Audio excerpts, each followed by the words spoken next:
जो हम अक्सर देखते हैं या सुनते हैं वो हमेशा सच नहीं होता है। सोनी लिव का नया crime psychological thriller web series इसी कॉन्सेप्ट पर बेस्ड है, जो कि एक हिंदी एडेप्टेशन है इजरायली शो मैकपी का। और बिल्कुल एक कनखजूरे की तरह इस सीरीज का सेंट्रल कैरेक्टर आशु धीरे धीरे दूसरे कैरेक्टर्स के लाइफ में एंटर करता है। स्टार्टिंग में तो वो एक कनखजूरे की तरह पावरलेस और इनसिग्निफिकेंट लगता है, बट वो बाहर जाने का नाम ही नहीं लेता है। लेकिन जब फाइनली ये कनखजूरा काटता है, कहानी के सारे कैरेक्टर्स पैरालाइज हो जाते हैं, कुछ फिजिकली और कुछ emotionally. Ashu played by Roshan Matthew 14 साल के बाद जेल से बाहर आता है, एक ऐसे क्राइम की सजा काटकर जो उसने किया ही नहीं है। लेकिन उसका जेल से बाहर आना उसके लिए एक फ्रेश स्टार्ट तो बिल्कुल नहीं होता है। धीरे धीरे कुछ पुराने बिट्रेल्स के बारे में हमें पता चलता है। अब इस कहानी का मेन विक्टिम और मेन कल्प्रिट कौन है, क्यों इस शो का टाइटल कनखजूरा रखा गया है, ये सब जानने के लिए आपको 8 एपिसोड का ये वेब सीरीज सोनी लिव पर देखना पड़ेगा। Intense character driven story telling, stellar performances और सस्पेंसफुल नैरेटिव इस वेब सीरीज का मेजर स्ट्रॉन्ग पॉइंट्स है, जिसमें आपको अनप्रेडिक्टेबल ट्विस्ट के साथ साथ एक सेंस ऑफ अनइजीनेस भी फील होता रहेगा थ्रू आउट। मान लो जैसे कोई कनखजूरा आपके कानों से एंटर करके आपके दिमाग पर हावी हो रहा है और आप उसे निकाल ही नहीं पा रहे हो। अगर आपको ऐसे साइकोलॉजिकल थ्रिलर्स पसंद है that blurs the line between truth and deception, Kankhajura definitely should be your next binge worthy obsession. Justice एक ऐसा आर्ग्यूमेंट होता है जिसे कोर्ट के अंदर जीतना पड़ता है। क्रिमिनल जस्टिस सीजन 4 इसी कॉन्सेप्ट को एक ग्रिपिंग लीगल थ्रिलर बनाकर पेश करता है हमारे सामने। खून से लथपथ एक लड़की रोशनी का डेड बॉडी और सामने इसी लड़की का बॉयफ्रेंड डॉक्टर राज नागपाल। जब पुलिस इस मर्डर का इन्वेस्टिगेशन स्टार्ट करता है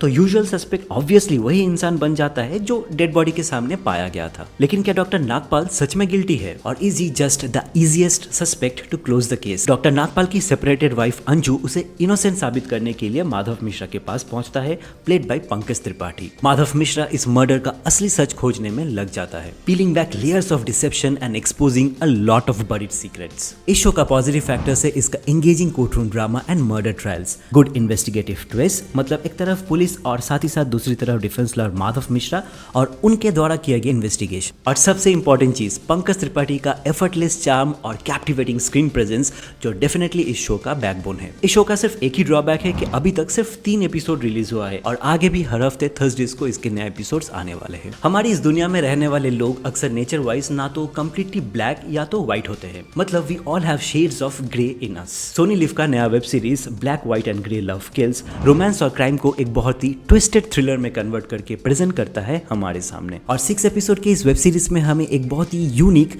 डॉक्यूमेंट्री टाइप स्टोरी टेलिंग देखने को मिलेगा, filled with an immersive and unsettling crime narrative, एक forbidden love story, betrayal, moral dilemmas, कुछ रियल आर्काइवल फुटेजेस और बहुत सारे सस्पिशियस कैरेक्टर्स। इस शो में डैनियल ग्रे नाम का एक इन्वेस्टिगेटिव जर्नलिस्ट नागपुर में एक सीरियल किलिंग का इन्वेस्टिगेशन करते करते कुछ ऐसे एविडेंसेस तक पहुंचता है जो व्यूअर्स को बिल्कुल कंफ्यूज करके रखेगा थ्रू आउट कि एक्चुअली में कौन गिल्टी है। शो इतना एंगेजिंग है कि आप एक ही सिटिंग में 6 एपिसोड के इस मिस्टीरियस थ्रिलर को फिनिश कर लोगे। तो इनमें से आपका फेवरेट शो कौन सा है और क्यों, कमेंट्स में मेरे साथ डेफिनेटली शेयर करना। दोस्तों अगर आपको आज का ये वीडियो पसंद आया, प्लीज मुझे सपोर्ट कीजिए ग्रो करने में। आपका एक लाइक और सब्सक्राइब इस छोटे से चैनल के लिए बहुत इंपॉर्टेंस रखता है, तो हो सके तो प्लीज लाइक और सब्सक्राइब कर देना, क्योंकि इससे मुझे सच में बहुत मोटिवेशन मिलता है। और अगर मीनवाइल आपको कुछ amazing south Indian thriller movies देखना है तो स्क्रीन के ऊपर आने वाले इन वीडियोस पर आप क्लिक करके देख सकते हो। मैं मिलता हूँ आप लोगों से बहुत जल्दी, तब तक के लिए स्टे हैप्पी एंड ब्लेस्ड।